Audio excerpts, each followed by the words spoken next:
कोल्हापुरातल्या अनेक मतदान केंद्रावर सकाळपासून मतदारांची मोठी गर्दी झाल्याचं चित्र पाहायला मिळतंय।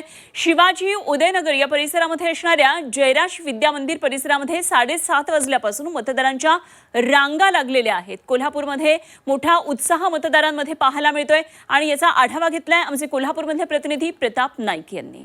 कोल्हापुरात मतदान प्रक्रियेला सुरुवात झालेली आहे। आपण पाहतो की सकाळी मोठ्या प्रमाणात अनेक सेंटरवर या ठिकाणी आपण पाहतो की मोठ्या रांगा लागल्याचं चित्र पाहायला मिळते। 7:30 वाजता ही सर्व लोक येऊन रांगेत उभे राहिलेले आहेत आणि त्याच्यानंतर मतदानाचा अधिकार या ठिकाणी बजावताना दिसतात। एकूणच आपण पाहतो की अतिशय आटातटीच्या लढती अनेक प्रभागात होतात आणि त्याचा परिणाम म्हणून आपण पाहतो की यादवनगर सारख्या परिसरात या ठिकाणी मोठ्या प्रमाणात गर्दी झाल्याचं चित्र पाहायला मिळते।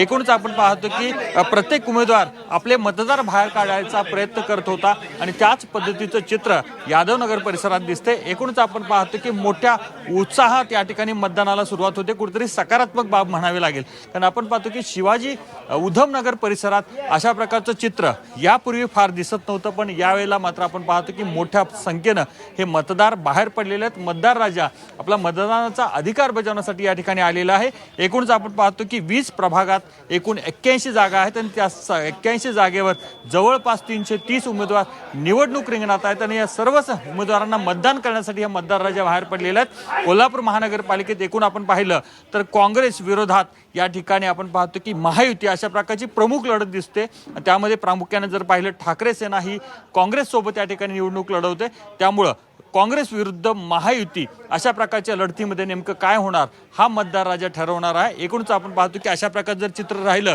तर सर्वाधिक मतदानाची टक्केवारी पुन्हा एकदा या कोल्हापुरात नोंदवली जाईल अशा प्रकारची शक्यता आपण या ठिकाणी व्यक्त करू शकतो। कॅमेरामॅन मिथुन प्रताप नाईक, झी 24 तास, कोल्हापूर।